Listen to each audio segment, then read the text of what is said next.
আসলে এগুলো না ওই রেখেছে তৃণমূলই করে, রাজনৈতিক করেনি।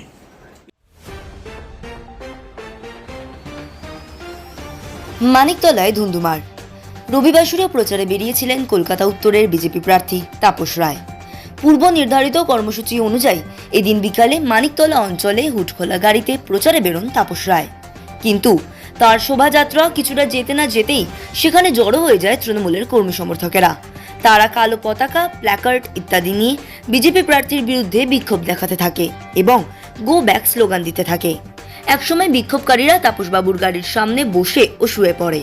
সেখানে পুলিশ থাকলেও পুলিশের ভূমিকা ছিল নীরব দর্শক। এই ঘটনায় ওই এলাকায় তীব্র উত্তেজনার সৃষ্টি হয়। তীব্র ক্ষোভে ফেটে পড়েন তাপসবাবু। বিজেপি প্রার্থী তাপস রায়ের অভিযোগ, ওই কেন্দ্রের তৃণমূল প্রার্থী সুদীপ বন্দ্যোপাধ্যায় ও প্রয়াত সাধন পাণ্ডের কন্যা শ্রেয়া পাণ্ডের উদ্যোগেই পূর্ব পরিকল্পিত ও ইচ্ছাকৃতভাবে এবং স্থানীয় থানার ওসির মদতে এই ঘটনা ঘটানো হয়েছে। এই ঘটনার প্রতিবাদে তাপসবাবু নির্বাচন কমিশন, রাজ্য পুলিশের ডিজি, কলকাতা পুলিশের কমিশনার সহ একাধিক জায়গায় চিঠি দিয়েছেন। এখন দেখার জল কোন দিকে গড়ায়। এই পরিপ্রেক্ষিতে আজ নিউজ প্রাইমের মুখোমুখি হয়েছেন বিজেপি প্রার্থী তাপস রায়। শুনে নেব তিনি কি বলছেন। নমস্কার, নিউজ প্রাইমের মধ্যে স্বাগত। আমি সঞ্জয় রয়েছি আপনাদের সাথে। এই মুহূর্তে আমার সঙ্গে রয়েছেন উত্তর কলকাতার বিজেপি প্রার্থী তাপস রায়। কথা বলে নেবো তার সাথে। তাপসবাবু, প্রথমত নিউজ প্রাইমে আপনাকে স্বাগত। গতকাল মানিকতলায় আপনার যে প্রচার অভিযান আপনি করছিলেন, সেই সময় চূড়ান্তভাবে আপনাকে বাধা দেওয়া হয়েছে এবং নজিরবিহীনভাবে আপনার গাড়ির সামনে শুয়ে পড়া হয়েছে। কি বলেন?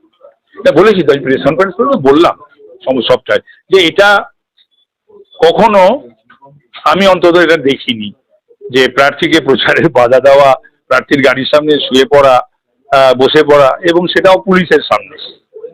এবং মানিকতলার পুলিশ জানতো, ওসিকে এই ঘটনা ঘটবে এটা জানানো হয়েছিল আমার দলের তরফ থেকে, আমার তরফ থেকে শিবাজি সিংহ রায়, তাকে আমি জানিয়েছিলাম। আমার কাছে ইনফরমেশন ছিল। On the basis of that information, যেহেতু মানিকতলা থানার গাড়িতেই শিবাজি থাকে, ওকে বলেছিলাম এবং ও দেবাশিস দত্ত ওসি মানিকতলাকে জানিয়েছিল। তারপরও আপনার কি মনে হয় হারের ভয় থেকে সুদীপ ব্যানার্জি বা তৃণমূল প্রার্থীর তরফ থেকে এই ধরনের অ্যাক্টিভিটিস করা? তো অনেক কিছুর ভয় থেকে করছে।